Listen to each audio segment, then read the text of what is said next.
दीन है, जो सहज है, वो ठाकुर जी को प्राणों से भी प्यारा है। तो मैंने आज कथा के प्रारंभ में ही कहा, इसको बड़ाई के रूप में मत लेना, कहीं अहंकार ना आ जाए आप में। आप लोग दीन हो, आप लोग सच में बहुत सरल हो। इस सरलता को और श्रेष्ठ करो। कोई आपसे आके छल कर जाए, कपट कर जाए, कोई आपसे आकर के और जो चतुराई दिखा जाए, दिखाने दो, वो भोगेगा, लेकिन आप चतुर मत बनो, आप सहज ही रहना। ठाकुर जी को वो सरलता, सहजता प्रिय है। हमारे ब्रज से ठाकुर जी का प्रेम केवल इसी गुण की वजह से, क्योंकि ब्रजवासी बड़े सरल हैं, ब्रजवासी बहुत सीधे हैं। निर्मल मन जन सो मोहि पावा, मोहि कपट छल छिद्र न भावा। जिसका मन निर्मल है, जिसके हृदय में कपल छल ये सब छूते ही नहीं, जिसको ठाकुर जी कहते हैं वो मुझे प्रिय है। कुंभन दास जी, ध्यान से सुनो, अब 2 ही दिन बचे हैं, मेरे को सब बोलने दो जो जो आवे। कुंभन दास जी भगवान के सखा हुए, अष्ट सखा गोवर्धन नाथ के। अभी इसी कलिकाल में तो कुंभन दास जी इतने दीन थे कि कुंभन दास जी को तिलक लगाने के लिए उनके घर में शीशा नहीं था। कुंभन दास जी एक कठौते में, कठौता समय कटोरा जैसा एक कठौता लकड़ी का, उसमें जल भर के और उसमें अपनी परछाई देख करके तिलक लगाते थे। इतने दीन थे, उनके घर में शीशा नहीं था।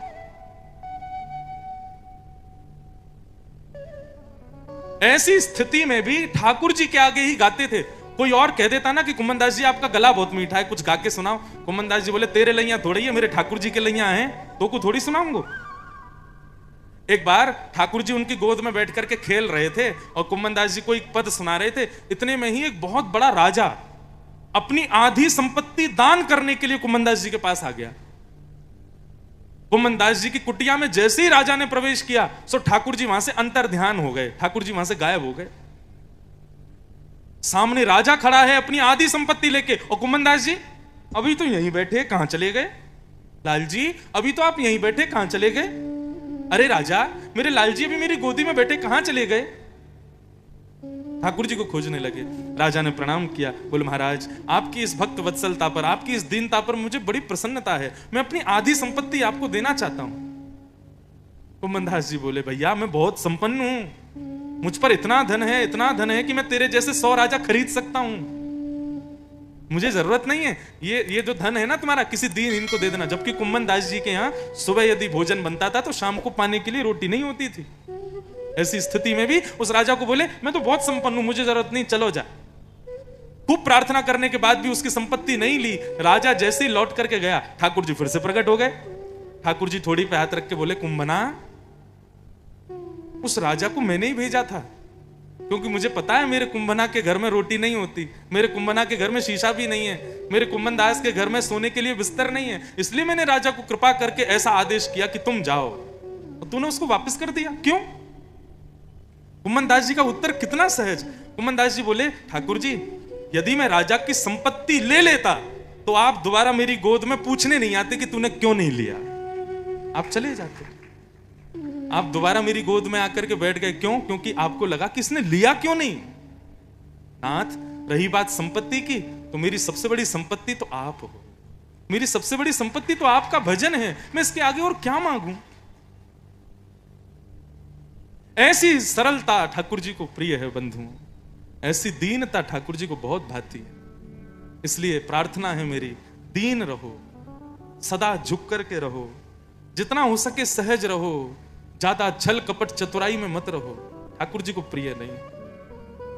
हाँ, यदि आप संसार के प्रिय बनना चाहते हो, आप चाहते हो कि 100 लोग आपकी बड़ाई करें, प्रशंसा करें, आपकी वाहवाही करें, जय जयकार करें, तो फिर खूब चतुर बनो, खूब छल करो, कपट करो। लेकिन चाहते हो कि संसार के लोग हमको मूर्ख समझें, ठाकुर जी हमारी प्रशंसा करें, तो दीन हो जाओ। 56 भोग लगाए ब्रजवासियों ने, तभी वहां नारद जी महाराज आए और कुछ सामग्री ले जा करके उन्होंने इंद्र को खिलाई। इंद्र बोला बड़ी बढ़िया सामग्री, कहां से लाए महाराज? नारद जी बोले तुम्हारी पूजा बंद हो गई है ना, वो सब ब्रजवासी अब कृष्ण की पूजा कर रहे हैं, तो उसी के 56 भोग बन रहे, तो मैंने सोचा तुमको भी खिलाऊं। इंद्र बोला मेरी पूजा बंद हो गई? बोला हाँ। वो नन्हे से कन्हैया ने एक और रूप धारण कर लिया गोवर्धन का और अपनी पूजा करवा रहा है। इंद्र बोला, इन ब्रजवासियों की इतनी हिम्मत, अभी बताता हूं। सांवर्तक मेघमालाओं को आज्ञा की। सांवर्तक मेघ किसे कहते हैं? जब पृथ्वी पर प्रलय आना होता है तब सांवर्तक ऋतु आती है। सांवर्तक ऋतु का मतलब है कि एक क्षण भर की बारिश में पूरी पृथ्वी जलमग्न हो जाएगी। उन ऋतुओं को आज्ञा की, जाओ जाकर के ब्रजमंडल पर इतनी वर्षा करो कि ब्रज का अस्तित्व खत्म हो जाए। वृंदावन कहां है, गोवर्धन कहां है, ये 84 कोस ब्रजमंडल कहां है, भूल जाए सब लोग। मेरी पूजा बंद की, इनको परिणाम भोगना पड़ेगा। गड़गड़ गड़गड़ गड़गड़ करके बादलों ने आकर के पूरे ब्रजमंडल को घेर लिया। आकाश में बिजली कड़कने लगी। ब्रजवासी बोले, लाला हमको जिस बात का डर था वही हो गया, इंद्र नाराज हो गया। ठाकुर जी बोले, अविश्वास नहीं, जिनकी शरण में आए हो उन पर पूर्ण विश्वास करो, वो तुम्हारी रक्षा करेंगे। प्रार्थना करो श्री गोवर्धन नाथ। जो लोग राग जानते हो वो इसको बिहाग में गाइएगा अपने ठाकुर जी के सामने। लाल जी को कहते हैं वो रिलैक्स होकर सो जाते हैं जब उनको कोई बिहाग सुनाता है। और ये पद गाना चाहिए, क्योंकि रात्रि में ठाकुर जी उल्लासनगर में तो सो ही नहीं सकते, बंबई में तो रुक ही नहीं सकते वो। ठाकुर जी तो ब्रज ही जाते हैं। हम सबके घर में जहां भी ठाकुर जी विराज रहे हैं, सब ठाकुर जी गोवर्धन जाते हैं रात में, वहीं सोते हैं। तो ठाकुर जी को प्रिय है गिरिराज जी, तो ये पद गाना चाहिए रात में सुलाते समय। सब ब्रजवासी गाने लगे, गोवर्धन नाथ से प्रार्थना करने लगे, इंद्र से हमारी रक्षा करो नाथ। आंख बंद करके सब गिरिराज जी की प्रार्थना कर रहे थे। तभी मधुमंगल श्रीदामा चिल्लाए, अरे देखो देखो देखो, कहां गए हो। जैसे ही ब्रजवासियों ने नेत्र खोल करके देखा, 7 कोस लंबे चौड़े गिरिराज पर्वत को, बंधुओं एक कोस में 3 किलोमीटर, 7 कोस में कितने हुए? 21-22 किलोमीटर लंबे और इतने ही चौड़े गिरिराज पर्वत को 7 वर्ष के हमारे श्री कृष्ण ने अपने बाम हस्त की इकन्नी उंगली पर धारण कर लिया। बोलो गोवर्धन नाथ की, गिरिराज धरण की। इतने में सब ब्रजवासी दौड़े, अपने अपने डंडा लेकर के सब जाकर के गिरिराज पर्वत के नीचे लगा करके खड़े हो गए। चारों तरफ ब्रजवासी खड़े हो गए। ठाकुर जी ने गिरिराज पर्वत धारण किया। आहा, कितने मधुर स्वरूप है ठाकुर जी का। कल हम लोगों ने एक जय जयकार लगाया था, और वो जय जयकार लगाया जाता है, आपको तो नहीं पता होगा, ये सब लोग लगाएंगे। पूछरी के लौठा की प्यारे। ये जय जयकार क्यों लगाते हैं? ठाकुर जी ने जब गिरिराज पर्वत धारण किया तो सब ब्रजवासी अपने अपने लठ लेकर के गए, और सब लोग अपने लठ को लगाने में, जैसे कहते हैं ना, थोड़ा जैसे जोर लगाने पर ऐसे करते हैं, दम लगा के हई सा ऐसे बोलते हैं ना, ऐसे सब ब्रजवासी हुप हुप और अपनी सब छड़ी लगा रहे थे। जय हो प्यारे, हमने लगा ली छड़ी, अब तू अपनी उंगली नीचे कर ले। इसलिए ये जय जयकार लगाते। ठाकुर जी खुश हो जाते, हंसने लगते हैं, वारे ब्रजवासियों, तुम्हारे डंडा पे टिकेगा इतना बड़ा गिरिराज पर्वत। सब ब्रजवासी अपने लठ लगा खड़े हो। लाला हमने लगा लियो, तू हटा ले अपनी उंगली। ठाकुर जी बोले, ये हमारी उंगली पे टिके। चल झूठ बोले, तेरी उंगली पे टिके, इतना बड़ा गिरिराज पर्वत तेरी नेक सी उंगली पे टिकेगो?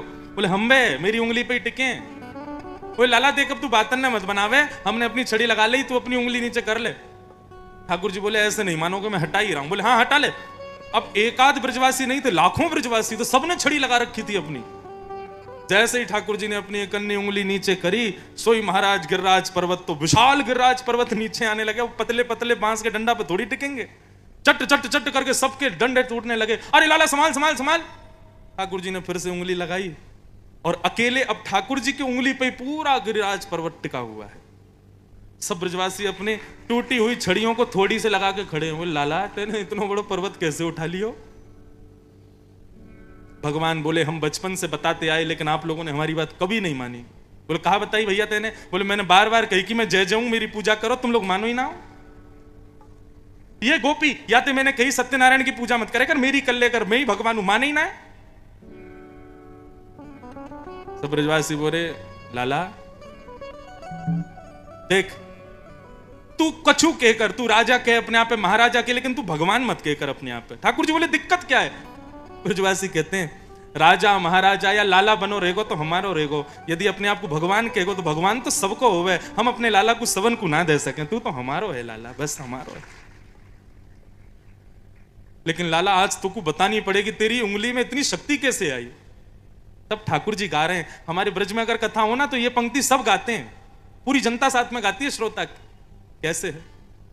कछु माखन को बल बढ़ो, कछु गोपन करी सहाय, और श्री राधे जू की कृपा सो मैंने गिरिवर लियो उठाए। कछु माखन को बल बढ़ो, कछु गोपन करी सहाय, श्री राधे जू की कृपा सो मैंने गिरिवर लियो उठा।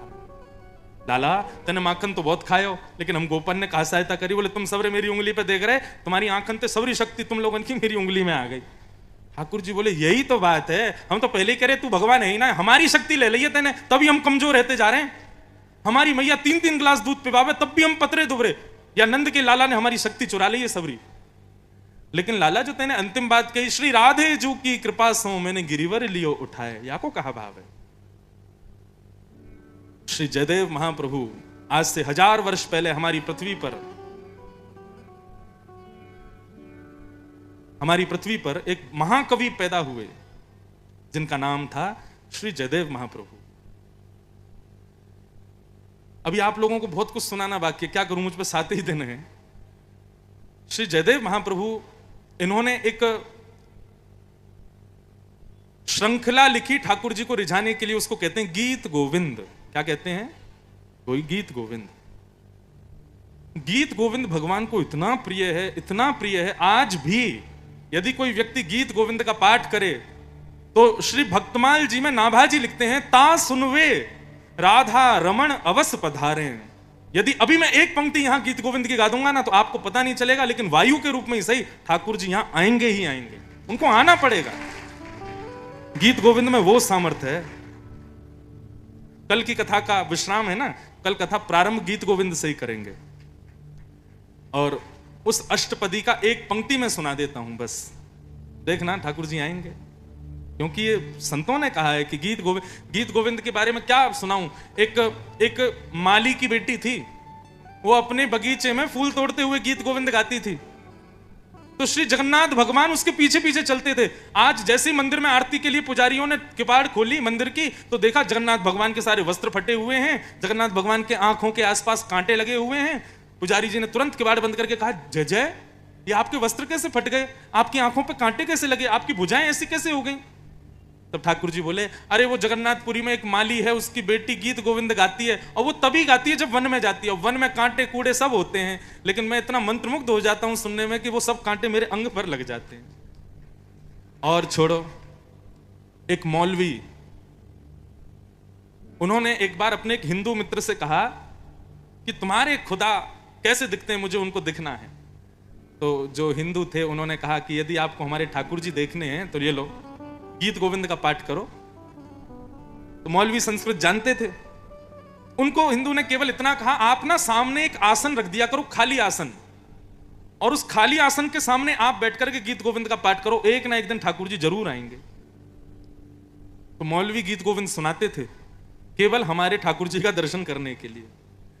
तो उनके पास में थोड़े समय का अभाव हो गया, तो वो बैठ करके नहीं कर पाते थे। तो जब वो घोड़ा चलाते थे ना, तो अपने घोड़े पर आगे आसन रख देते थे और तब घोड़ा चलाते हुए गीत गोविंद गाते थे। तो ऐसा वर्णन आता है कि श्री राधा रमन लाल जी उस घोड़े पर बैठते और मौलवी की तरफ मुख करके बैठते और ऐसे भुजा करते हुए गीत गोविंद सुनते, तब मौलवी घोड़ा चलाता था। वर्णन आता है कि एक बार मौलवी जी इतनी जल्दी में थे कि उन्होंने आसन रखना वो भूल गए, लेकिन उनका नियम बन चुका था कि जब वो घोड़ा चलाते तो गीत गोविंद गाते थे। तो घोड़े पर बैठ करके जैसे उन्होंने चाबुक दी, गीत गोविंद प्रारंभ किया, आसन रखना भूल गए। तो वर्णन आता है, संतजन बताते हैं कि इतनी द्रुत गति से घोड़ा दौड़ रहा था और उस घोड़े के आगे उल्टे ठाकुर जी दौड़ रहे थे और उससे गीत गोविंद सुन रहे थे और कहने लगे, अरे आज तूने हमको आसन नहीं दिया, हम दौड़ दौड़ के सुनेंगे। इतना प्रिय है ठाकुर जी को गीत गोविंद। आज भी यदि कोई गीत गोविंद का पाठ करे, निश्चित उसी क्षण ये भी विचार नहीं करेंगे ठाकुर जी की ये अयोग्य इंसान है, ये भक्ष भक्ष खाता है, कैसे कुल में है या कितना अपवित्र है, यदि गीत गोविंद गा रहा है तो ठाकुर जी आएंगे। इतना प्रिय है। कल हम गीत गोविंद से कथा प्रारंभ करेंगे। अभी एक पंक्ति सुना दें कि श्री राधे जू की कृपा से मैंने गिरिवर लियो उठाया, ये कैसे हुआ? तो जयदेव महाप्रभु कहते हैं, अभिनव जलधार सुंदर रतमंदर रतमंदर श्रीमुख चंद्र चकोर जय जय देव हरे। श्री राधा मुख चंद चकोर जय जय देव हरे। अभिनव जलधर सुंदर रतमंदर रतमंदर श्रीमुख चंद्र चकोर जय जय देव हरे। राधा मुख चंद चकोर जय जय देव हरे। गीत गोविंद। इस पंक्ति की विशेष बात यह है कि जय जगदीश हरे, ये जो हम गाते हैं ना, ये शब्द जयदेव महाप्रभु ने ही अपने गीत गोविंद में लिखा है। वहां से हम लोगों ने निकाल के आरती बना ली, ओम जय जगदीश हरे। ये जय जगदीश हरे शब्द गीत गोविंद का है। गीत गोविंद में 8-8 श्लोकों के पद हैं, लेकिन इस पद की विशेषता यह है कि श्री जयदेव महाप्रभु जगन्नाथ भगवान के सामने गए और जाकर के जब इस पद को गाने लगे, अभिनव जलधार सुंदर धृतमंदर धृतमंदर श्री राधा मुख चंद्र चकोर, यहां तक गाया। अब गाने वाले थे जय जगदीश हरे, लेकिन ठाकुर जी इतने प्रसन्न हो गए जयदेव महाप्रभु पर, तो अंतिम पद ठाकुर जी ने गाया, जय जय देव हरे। आज जय जगदीश हरे नहीं, श्री जगन्नाथ भगवान कहते हैं जय जय देव हरे। ऐसा है गीत गोविंद। तो गीत गोविंद में क्या है कि रहस्य खोले गए ठाकुर जी के। गीत गोविंद की कथा नहीं हो सकती, क्योंकि उसमें ऐसे ऐसे रहस्य हैं ठाकुर जी के कि आप समझ ही नहीं पाओगे। लेकिन यह रहस्य कैसा है कि भैया जगत नियंता जगदाधार भगवान श्री कृष्ण 7 दिन 7 रात्रि पर्यंत तक गिरिराज पर्वत को अपनी नख पर धारण करके खड़े रहे। क्यों? ये वो भगवान है, यदि भ्रगुटी टेढ़ी कर दें तो प्रलय आ जाए। ये चाहते तो ऐसे देखते ना, तो इंद्र की मजाल नहीं थी कि जो वो बारिश कर दे। मान लिया ठाकुर जी ने गिरिराज जी उठाए, गिरिराज जी उठाने के बाद बस एक बार देखना था, अच्छा इंद्र तेरी इतनी हिम्मत, इंद्र चरण में आके नाक रिगड़ता, बारिश वारिश सब बंद हो जाती। लेकिन 7 दिन 7 रात्रि तक ठाकुर जी ने कुछ कहा ही नहीं इंद्र को, ऐसे ही खड़े रहे। तब जयदेव महाप्रभु से किसी ने पूछा, बोले ठाकुर जी 7 दिन तक क्यों खड़े रहे? तब जयदेव महाप्रभु कहते हैं, बोले कि भैया चारों तरफ ब्रजवासी खड़े थे, लेकिन सामने अति सुकोमला श्री जी खड़ी थी, श्री राधा रानी खड़ी थी, और उनको देखने में ठाकुर जी को इतना आनंद आ रहा था। ठाकुर जी तो ऊपर देखे और कह रहे थे, इंद्र और बरसाता रहे ताकि ये किशोरी जी मेरे आंखों के आगे खड़ी रहे, मैं इनको देखता रहूं। श्री मुख चंद्र चकोर जय जय देव हरे। श्री राधा मुख चंद्र चकोर जय जय देव। ऐसे ऐसे रहस्य बताए हैं। बोले भैया ये लाला हमारो श्री जी को देखने में इतना आनंदित है गए हो। बोले भैया और समय तो हम लीला करते हैं, कभी इधर जाना उधर जाना, श्री जी का दर्शन इतना अच्छा नहीं हो पाता। ये बढ़िया मौका है, सारे ब्रजवासी नीचे बैठे हैं, सामने किशोरी जी खड़ी हैं, इससे बढ़िया समय नहीं मिलेगा श्री किशोरी जी के रूप सुधा को पीने का। हे इंद्र, जब तक हमारे नेत्र भर नहीं जाए तब तक बरसाता ही रही हो। तो 7 दिन 7 रात्रि तक इंद्र का कोई मन नहीं था बारिश करने का, वो तो ठाकुर जी किशोरी जी को देख रहे हैं, इसलिए इंद्र बरसाता ही रहा ताकि ठाकुर जी का मन पूरा हो जाए। 7 दिन बाद भी ऐसा वर्णन आता है, ठाकुर जी का मन पूरा नहीं हुआ, इंद्र का भंडार खत्म हो गया बारिश का। इंद्र के पास में जल ही नहीं बचा, इंद्र के पास में बादल ही नहीं बचे। तब इंद्र ने संकेत पहुंचाया, बोले ठाकुर जी मैं कंगाल होने वाला हूं। तब भगवान बोला अच्छा अच्छा ठीक है अब बंद कर दे। तो इसलिए 7 दिन 7 रात्रि तक ठाकुर जी ने किशोरी जी के दर्शन के लिए गिरिराज पर्वत धारण किया। बोलो गिरवरधारी गोपाल की। आपने हमारे ठाकुर जी को देखा? हमारे ठाकुर जी के नेत्र नीचे रहते हैं। क्यों? जब लाल जी ने गिरिराज जी उठाए तो वो एक पर्वत पर खड़े थे और सब ब्रजवासी और किशोरी जी नीचे खड़ी थी। तो इसलिए हमारे ठाकुर जी के नेत्र नीचे किए जाते हैं, क्योंकि जब ठाकुर जी ने गिरिराज जी उठाए तो किशोरी जी ऐसे नीचे खड़ी थी, तो उनको देखते रहते हैं, इसलिए ठाकुर जी के नेत्र नीचे रहते हैं। अनेक भाव हैं ठाकुर जी के नेत्र नीचे क्यों हैं? दूसरा भाव यह है, ठाकुर जी कहते हैं भाई संसार का कितना भी बड़ा व्यक्ति हो, मैं उसी को देखता हूं जो मेरे चरणों में आश्रित है, इसलिए ठाकुर जी के नेत्र नीचे रहते हैं। और तीसरा एक हमारे ब्रज का भाव सुनो। ये गोवर्धन नाथ जो हैं, ये आजकल उदयपुर के पास विराजते हैं, श्रीनाथ जी। और श्रीनाथ जी जो हैं ये ब्रज से तो दूर है, तो ठाकुर जी सामने इसलिए नहीं देखते कि भैया दर्शनार्थियों में कहीं ब्रजवासी आ गए और मैंने उनको देख लिया तो मेरा मन करने लग जाएगा वृंदावन जाने का, इसलिए ठाकुर जी नजर बचा के खड़े रहते हैं कि ताकि मुझे ब्रजों वालों को नहीं देखना पड़े। यह भी एक भाव है। एक कथा आती है, हमारे ब्रज के कुछ ब्रजवासी गए और श्रीनाथ जी का दर्शन किया। श्रीनाथ जी ऐसे खड़े थे तो ब्रज के सब ब्रजवासी बोले लाला नीची नजर करके खड़ो है, ऐसा कहा करें कि लाला ने हमें देख ले। तो वहां सब जय जयकार लगाने लगे, बोल गोवर्धन नाथ की, गिरिराज धरण की, श्याम सुंदर यमुने महारानी की। इस प्रकार सब जय जयकार करने लगे।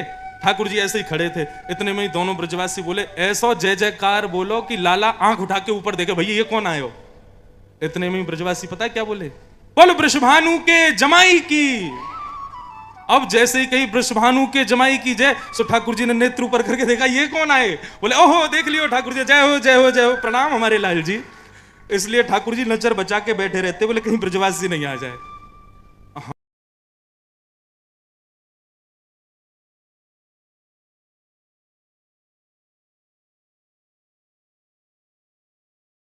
बैठे हैं तो मंदिर के धर्माधिकारी मुझे ले गए दर्शन कराने। बहुत देर तो दर्शन करता रहा, फिर मैंने कि हमारो लाला बेचारो तपस्या कर रहा है, जो बेचारो माखन के बिना ना रहे, गैयान के बिना ना रहे, ब्रजवासी के बिना ना रहे, यहाँ बेचारो तपस्या कर रहा है। तो जैसे ही मैं उठने लगा मैं जोर से बोला बोल वृषभानु के जमाई की जय। वास्तव में आप सत्य माने एक क्षण के लिए पूरे बद्रीनाथ मंदिर की लाइट लुपलुपाने लगी। मैंने कि धर्माधिकारी जी तपस्या भंग है गई हमारे लाला की, वृषभानु के जमाई है ये। वृषभानु जी कौन है? राधा रानी के पिताजी। उनके जमाई कौन? हमारे लाल जी। तो ये पूरी गोवर्धन लीला के बहुत रूप हैं। यदि आप मुझे 7 दिन कहो कि केवल गोवर्धन लीला सुनाओ तो एक के बाद एक नए नए लीलाएं आती रहेंगी, इतने संतों ने गाया है। लेकिन इसका एक भाव यही है कि किशोरी जी को देखने के लिए ठाकुर जी खड़े रहे। ऐसे श्री गिरिराज धरण की लीला को हम प्रणाम करते हैं, वंदन करते हैं। भगवान ने 7 दिन बाद गिरिराज पर्वत को पुनः स्थान पर व्यवस्थित किया।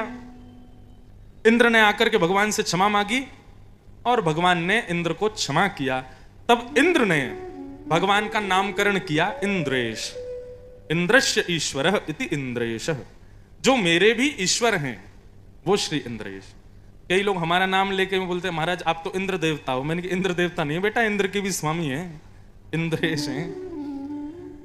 तो ये भगवान का नामकरण हुआ। गायों की रक्षा भगवान ने की तो गाय सब प्रसन्न हो गई। गायों ने जाके भगवान का एक और नामकरण किया, गोविंद। ये गोविंद नाम जो है ये गायों ने भगवान को रखा है। इस प्रकार ठाकुर जी की गोवर्धन लीला संपन्न हुई। आगे एकादशी का महात्म्य बताया गया। एकादशी के महात्म्य में क्यों एकादशी की जाती है उसका सब भाव बताया गया। तत्पश्चात फिर रास पंचाध्यायी यहां से प्रारंभ। हम रास पंचाध्यायी प्रारंभ करें और रास में प्रवेश करें। अब सब लोग बिल्कुल सावधानी से बैठिएगा। ये बंधुओं रास की कथा है। इस रास में महादेव को आने के लिए भी बड़ी मशक्कत करनी पड़ती है। तो हम तो उल्लासनगर वासी हैं, हम लोगों को तो बहुत प्रार्थना करनी पड़ेगी तब रास में प्रवेश मिलेगा। इसलिए सब लोग अब गोपी भाव से ही विराजो। सब लोग ये भाव रखो कि भैया हम लोग कौन हैं? हम सब गोपी हैं। और गोपी कोई नथनी वाली नहीं, हमारी प्रत्येक इंद्रिय कृष्ण श्रृंगार धारण करती है, इसलिए हम सब गोपी हैं। आइए इस रास की कथा में हम लोग प्रवेश करते हैं। भगवान पिता रात्रि शरदोत्फुल्ल मल्लिका विक्षरन्तुं मनश्चक्रे योगमायामुपाश्रित।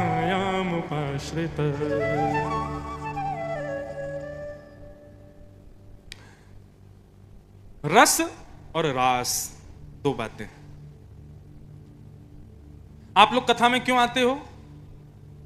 आपसे किसी ने पूछा आप कथा में क्यों जाते हो, तो यदि आप नित्य कथाओं में जाने वाले हो गए ना, तो आपका उत्तर होगा हमको बहुत रस मिलता है, हमको बहुत रस आता है।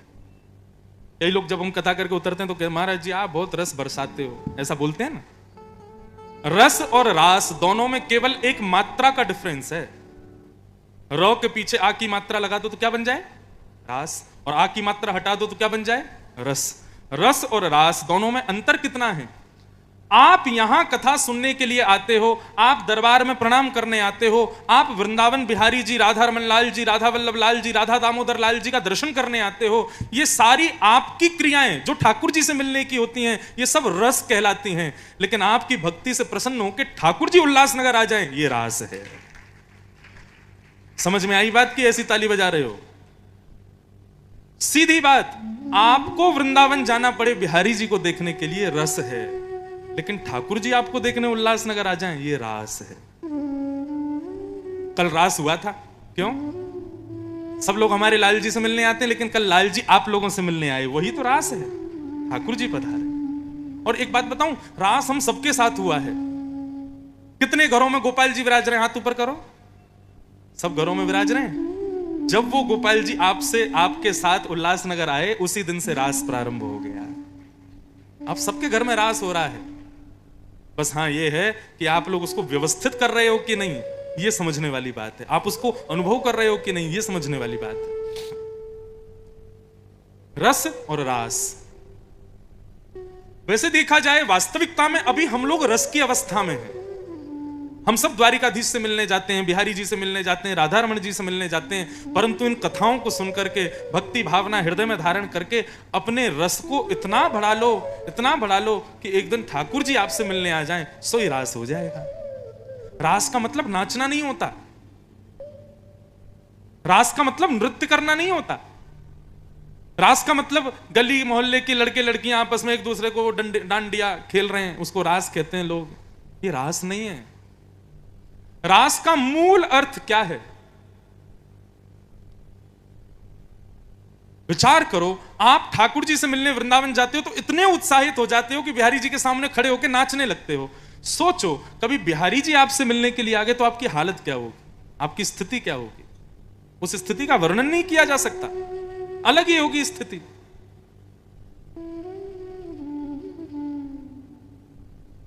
अगर ठाकुर जी आपसे मिलने के लिए आ जाएं, आप अपने देह के अभिमान को त्याग दोगे, अनकॉन्शियस हो जाओगे, और वो जो स्थिति है उसी को रास कहते हैं।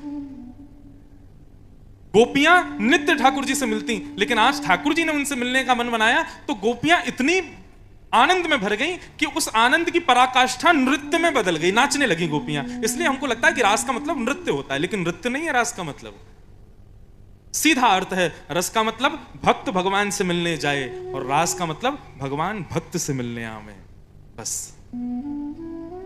लोग पूछते हैं महाराज जी कितना भजन करना चाहिए, कितनी कथा सुननी चाहिए, कितनी भक्ति करनी चाहिए, वृंदावन कितना जाना चाहिए? मैं कहता हूं जब तक तुम्हारा रस रास में ना बदल जाए तब तक करो। आप मनमोहन को पुकारते हो, मनमोहन जब तक आपको ना पुकारे तब तक करो। आप कथा में जाते हो, लेकिन कथा में जिसकी कथा सुनते हो वो जब तक आपके पास ना आवे तब तक कथा सुनो, तब तक भजन करो, क्योंकि वो आ जाएगा तो फिर तो कुछ करना शेष ही नहीं है।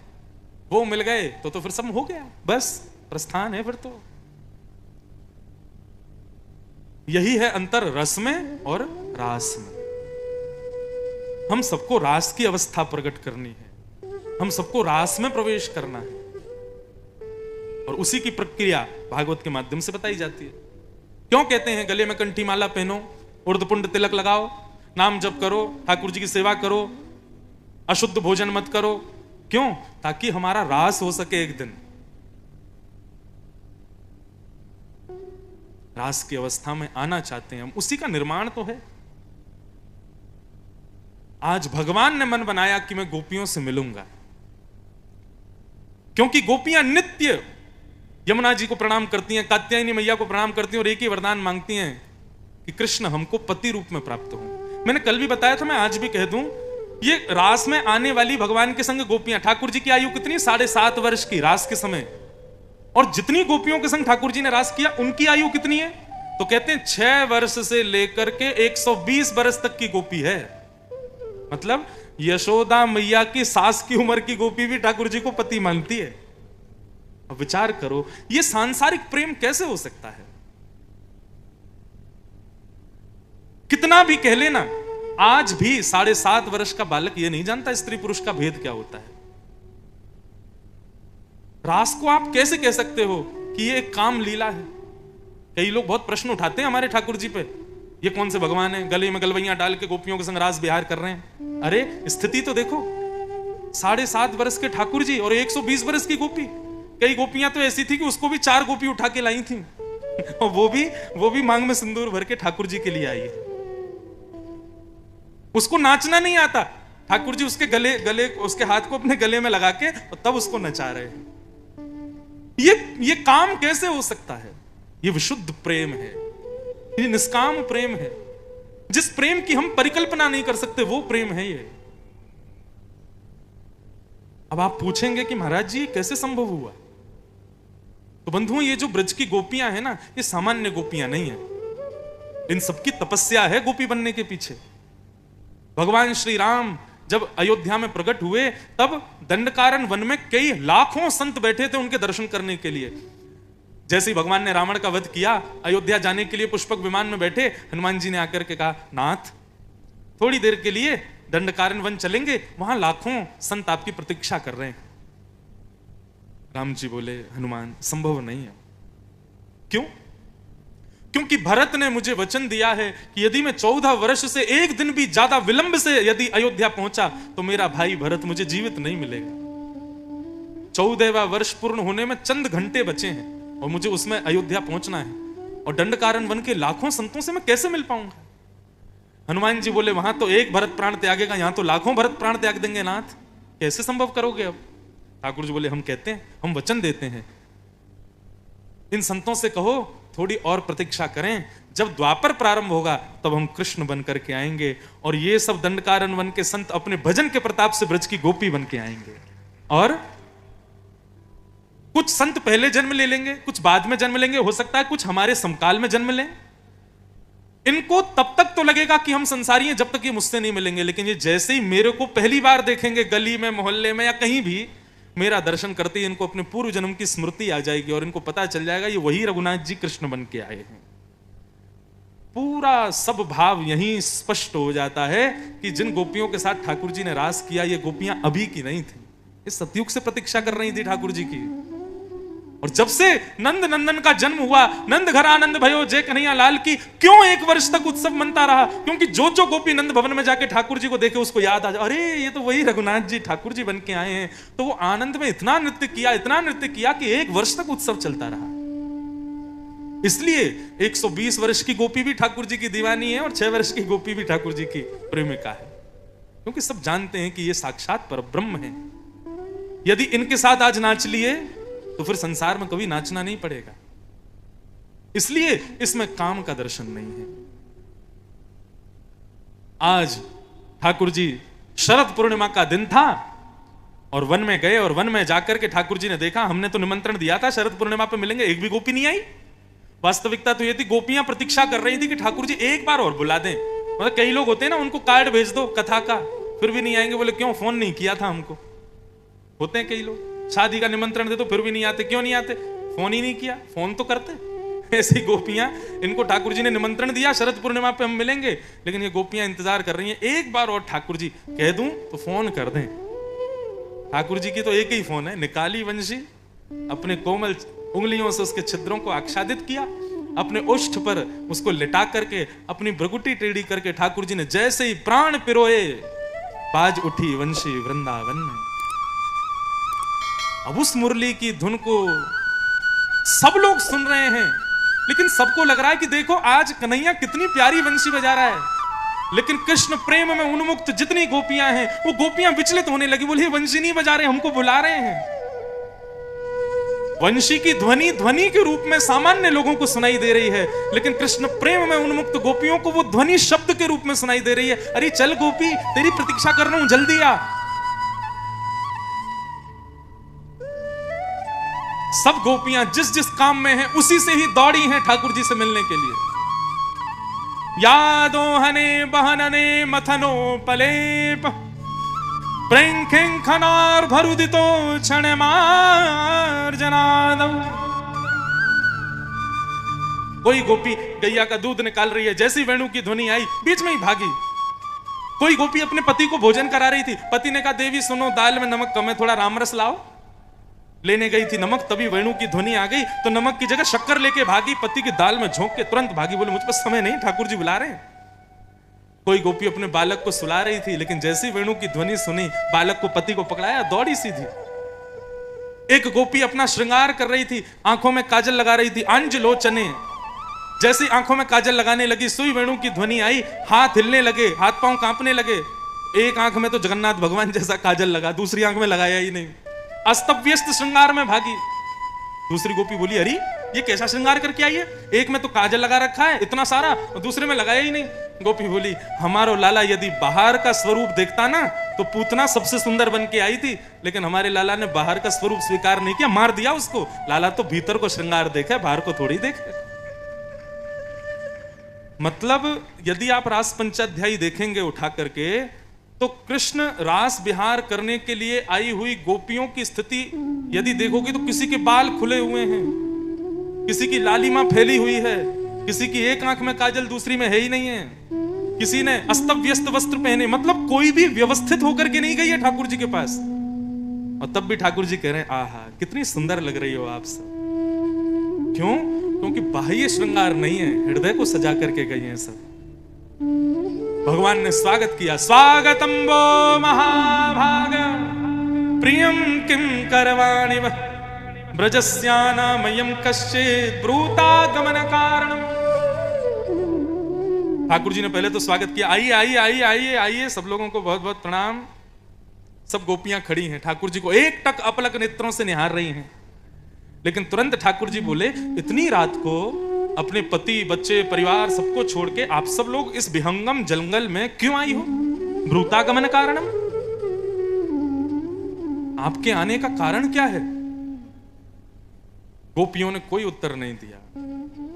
जिसको निमंत्रण मिलता है उससे पूछा थोड़ी जाता है क्यों आई हो। भगवान अब यहां पर भगवान पतिव्रता नारी का धर्म समझा रहे हैं गोपियों को। बोले तुम लोगों ने बहुत बड़ा अपराध किया है, पता है? अपने पति परिवार सबको छोड़ के चली आई हो तुम लोग यहां पे। तुमको पता पातिव्रत धर्म में कितनी शक्ति होती है? एक कन्या थी, अपने पति के प्रति बहुत निष्ठा रखती थी। एक दिन उसका बालक अग्निकुंड की ओर जा रहा था और वो कन्या अपने पति को सुला रही थी। उठ करके जाने का मन बनाया, लेकिन पति सो रहे थे तो मन में विचार किया मेरा पातिव्रत धर्म टूट जाएगा, मैं उठूंगी नहीं। हे यज्ञ नारायण भगवान, मेरा बालक आपकी ओर आ रहा है, यदि वो गलती से गिर जाए तो आप उसकी रक्षा करना, मैं अपनी पति की सेवा छोड़ के भी नहीं आ सकती। वो बालक अग्निकुंड में गिर गया और 1 घंटे बाद जब पति की आंख खुली, वो कन्या दौड़ करके गई, उसने जाके देखा तो अग्निकुंड के अंगारे पुष्प बन गए और उसका बालक वहां खेल रहा था। ये है पतिव्रता नारी का धर्म। अब ये कौन समझा रहा है? भगवान समझा रहे हैं गोपियों को। बोले चलो जाओ, अपने अपने घर को जाओ, अपने बच्चों को संभालो, पति की सेवा करो, यहां ऐसे नहीं आते आधी रात में। गोपियां थोड़ी देर तो सुनती रहीं, जब भगवान मौन हो गए तब गोपियां बोली अब हम कुछ कहें? भगवान बोला हाँ बोलिए ना। तब गोपियों ने 10 श्लोकों में तो भगवान ने समझाया कि पतिव्रता नारी क्या होती है, और गोपियों ने 11 श्लोकों में उत्तर दिया कि भक्त कौन होता है। एक बात कहें, भक्ति ऐसी हो कि ठाकुर जी हारे हमसे, उनको जिताना थोड़ा ही हराना है हमको। हमारे लाल जी बड़े चतुर हैं। आप जब भक्ति के पथ पे चलोगे तो बार बार आपको संसार का मोह दिखाएंगे कि बेटा गलत फंस रहे हो, तुम संसार में ही रहो, माता पिता की रहो, पति बच्चों की रहो। ये सब व्यवहार ठाकुर जी प्रकट करते हैं, हमारे भीतर नहीं आते। बड़े चतुर हैं ठाकुर जी। क्यों? उनको लगता है हमारे वृंदावन में जगह कम है, भीड़ बहुत ज्यादा हो जाएगी, इसलिए संसार का मोह दे दे करके वापस कर देते हैं लोगों को। लेकिन आप डगमगाना मत, जैसे गोपियां नहीं डगमगाई। गोपियां कहती हैं, ध्यान से सुनना, बहुत पतिव्रता नारी का धर्म समझा रहे हो। मैवं विभोर्हति भवान् गदितुं नृशंसम् संत्यज्य सर्व विषयांस्तव पादमूलम् भक्ता भजस्व दुर्वग्रहमात्यजास्मान् देवो यथादि पुरुषो भजते मुमुक्षु। अब गोपियां उत्तर क्या दे रही हैं? ठाकुर जी, आप बड़े पतिव्रता नारी के धर्म समझा रहे हो हमको, लेकिन हम भी आपको एक कथा सुनाना चाहती हैं। भगवान बोले हाँ हाँ सुनाइए। बोले एक कन्या का ब्याह हुआ और उसके जो पतिदेव थे ना, ब्याह के चंद दिनों बाद ही पति की विदेश में नौकरी लग गई और पति को 5 वर्ष के लिए विदेश जाना था, लेकिन अकेले जाना था, पत्नी को नहीं लेके जा सकता। पत्नी ने कहा आप चले जाएंगे तो मेरा पातिव्रत धर्म कैसे पूर्ण होगा? मैं तो नित्य आपको प्रणाम करूंगी, नित्य आपका ही उच्छिष्ट पाऊंगी, आपकी सेवा करूंगी, यही पतिव्रता नारी का धर्म है। आप चले जाओगे तो मैं कैसे रहूंगी? मेरा तो धर्म ही टूट जाएगा। तब पति ने क्या किया? अपनी जैसी एक आकृति बनाकर के एक मूर्ति पत्नी को दे दी और कहा देवी, जैसे हम भगवान की अनुपस्थिति में मूर्ति में उनको देख के पूजा करते हैं, ऐसे 5 वर्ष तक जब तक मैं नहीं आ जाऊं तब तक तुम मेरी मूर्ति को ही सब कुछ मानो और इसकी सेवा करो, तुम्हारा पातिव्रत नहीं टूटेगा। ठाकुर जी बोले अच्छा फिर क्या हुआ? बोले फिर क्या, 5 साल तक उसने उस मूर्ति की सेवा की, उसी को सुलाती, उसी को खिलाती, उसी को नहलाती, उसी से बात करती, उसी से ही सब काम करती। अब 5 वर्ष पूर्ण हुए, रात्रि का समय था, मूर्ति वाले पति को सुला रही थी वो, इतने में ही उसका असली पति आ गया और गेट खटखटाने लगा, खोलो। अब बताओ कन्हैया उसको क्या करना चाहिए? यदि वो उठ के नहीं जाएगी तो असली पति गेट पे खड़ा है, और यदि उठ करके जाएगी तो जिसको वो पति मान रही है 5 साल से वो सो रहा है, उसको छोड़ के नहीं जाना चाहिए। अब यहां उसका पतिव्रता नारी का धर्म कैसे पूर्ण होगा? भगवान बोले ये कोई पूछने की बात है? अरे जब असली पति द्वार पर आ गया तो नकली पति को छोड़ के जाए, उसका स्वागत करे, ये कोई पूछने की बात है? गोपियां ताली बजाने लगी, बोले उत्तर आपके सामने है। बोले जिनको आपने हमारा पति बना के भेजा है वो सब मूर्तियां हैं। एक दिन वो हमको छोड़ के चले जाएंगे, हमारे मांग का सिंदूर ले जाएंगे, हमारे हाथ की चूड़ियां ले जाएंगे, हमारे सौभाग्य को अपने साथ ले जाएंगे, लेकिन आज वो पति हमारे सामने खड़ा है जिससे हमारा चुड़ला भी अमर हो जाएगा। तो हमने क्या गलत किया नाथ? आप तो हमारे पतियों के भी पति हो, आप जगतपति हो। आपको यदि हमने स्वीकार कर लिया तो आप हमको ये संसारी बातें क्यों बता रहे हो कि पतिव्रता नारी का धर्म ये सब है? अब आप ही हमारे सर्वस्व हो नाथ। और भगवान से अंतिम बात इतनी गजब की कहती हैं गोपियां, बोले अच्छा फिर भी हम आपको कष्ट नहीं देना चाहती, आपको यदि हम प्रिय नहीं लगती हम चली जाएंगी वापस, लेकिन हमारी एक वस्तु आपके पास है वो हमको वापस कर दो। भगवान बोले क्या? बोले चित्तम सुखेन भवता पहितम ग्रहेषु, हमारा मन आपके पास है वो हमको वापस कर दो। हमारा चित्त आपके पास है, हमारी बुद्धि आपके पास है, हम आंख बंद करती हैं तो आप दिखते हो, हम लेटती हैं तो आप दिखते हो, हम कहीं जाती हैं तो आप दिखते हो, हम भोजन बनाती हैं तो आप दिखते हो।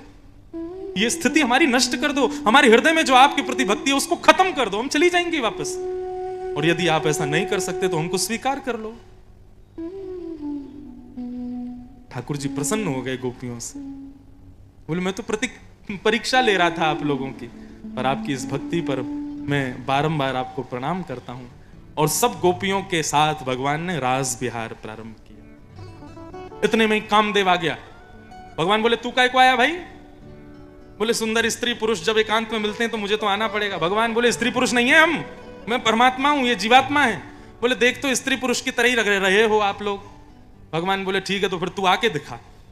जैसे ही कामदेव ने रास बिहार की भूमि में प्रवेश किया, हमारे ठाकुर जी ने अपने रूप को इतना सुंदर बनाया कि ठाकुर जी के रूप को देख करके कामदेव का सर चकराने लगा, मूर्छित होकर गिर पड़ा वहीं पर। और भगवान का नाम गोपियों ने रख दिया मदन मोहन। बोले मदन मोहन लाल की जय। मोहन है कामदेव का नाम, और उसका भी जो मदन कर दे वही मदन मोहन। ये काम लीला नहीं है, ये तो मदन मोहन लीला है। कामदेव नष्ट हो गया और भगवान समस्त गोपियों के संग रास करने लगे। रास का मतलब सारी गोपियां बैठ गई। अब एक एक करके ठाकुर जी कभी किसी गोपी के पास, कभी किसी गोपी के पास, कभी उसके हाथ की बनी सब्जी खामे, कभी किसी हाथ के बने कुछ पामे, कभी किसी के गले में गलवैयां डाल के बैठे, कभी किसी के संग नाचने लग जाएं, किसी को पसीना आवे तो अपने ही काली कमली से उसको ऐसे ठाकुर जी रास करने। लगे। लेकिन वही हो गया जो नहीं होना था, गोपियों को अभिमान हो गया। मुझे कभी कभी ऐसा लगता है, हम इतना भजन करते हैं उसके बाद भी ठाकुर जी हमको नहीं मिलते। ठाकुर जी को क्योंकि संशय है कि कहीं इसको अभिमान ना हो जाए। हमारी मान की रक्षा के लिए ठाकुर जी हमारे पास नहीं आते। इसलिए भैया भजन करने के बाद भी, कीर्तन करने के बाद भी ठाकुर जी यदि नहीं मिल रहे हैं ना, तो यही समझ लेना शायद ठाकुर जी को अभी भरोसा नहीं है कि हम अभिमान छोड़ देंगे। मैं भगवान का हूं, यह भी एक सूक्ष्म अभिमान है। कहां तक कहें मैं एक भक्त हूं, यह भी एक सूक्ष्म अभिमान है। कई लोग हैं वो कहते हैं हम तो ये नहीं खाते, हम तो वो नहीं खाते, हम तो ऐसे रहते हैं, हम तो इतनी पवित्रता में रहते हैं। ये अभिमान ही बोल रहा है आपका। अभिमान ठाकुर जी को प्रिय नहीं है। जैसे ही गोपियों को अभिमान हुआ कि हम बड़ी सुंदर हैं, इसलिए हमारी सुंदरता पर त्रिलोकीनाथ रीझ गया है। भगवान बोले अच्छा अभिमान, ठीक है। और सब गोपियों के बीच में रास करते करते करते करते ठाकुर जी अंतर ध्यान हो गए। जैसे ही अंतर ध्यान हुए ठाकुर जी, मानो जैसे एक विरह की व्यार चल पड़ी हो ब्रजमंडल में। गोपियां ढूंढने लगी, श्याम सुंदर आप कहां हो, हे नंद नंदन आप कहां हो। कभी वृक्षों से पूछती हैं। बंधुओं, प्रेम की 10 अवस्थाएं होती हैं। कितनी अवस्था? 10। हम अभी पहली में भी नहीं आए हैं। प्रेम की 10वीं अवस्था आपको देखनी है। जगन्नाथपुरी कितने लोग गए हो? हाथ ऊपर करना। अच्छा, जगन्नाथ भगवान का चित्र में दर्शन कितने लोगों ने किया है? बाकी के लोग जानते नहीं जगन्नाथ जी कैसे हैं। सबको पता है ना जगन्नाथ भगवान कैसे हैं। नहीं पता तो भैया जरूर जाइए। ठाकुर जी की भुजाएं पिघली हुई हैं, मुंह पिघला हुआ है, पूरा अंग पिघला हुआ है। ये जो पिघला हुआ स्वरूप है ना ठाकुर जी का, यही प्रेम की 10वीं अवस्था है। और इसका कारण क्या था कि जब भगवान द्वारिका चले गए ना, तो एक दिन भगवान की संपटरानियों ने रोहिणी मैया को बिठाया और रोहिणी मैया से बोली हमको ब्रज की कथा सुनाओ। ब्रज में ठाकुर जी कैसी लीला करते थे। तो रोहिणी मैया बोली सुना तो दूंगी, लेकिन याद रहे कहीं कन्हैया नहीं सुन ले। क्यों? बोले कन्हैया यदि ब्रज की बात सुनता है तो बहुत रोता है। तो सारी पटरानियों ने मिलकर भगवान की बहन सुभद्रा को बाहर चौकीदारी पे बैठा दिया। बोले बाहर बैठी रहो, कन्हैया आवे तो खटखटा देना, कथा बंद कर देंगे। सुभद्रा बोली ठीक है। अब भीतर सब गोपियां बैठी थी, भगवान की पटरानियां, और बीच में रोहिणी मैया बैठ के ब्रज की लीला सुना रही थी। बाहर बैठी बैठी सुभद्रा ने जैसे ही ब्रज का भाव सुना, सुभद्रा को यशोदा मैया की याद आने लगी, ब्रजवासियों की याद आने लगी। और याद करते करते सुभद्रा रोने लगी, भूल गई कि मैं चौकीदारी कर रही हूं। इतने में ही कृष्ण बलराम घूमते घूमते आए। बोले कि अरे सुभद्रा बहन रो क्यों रही है।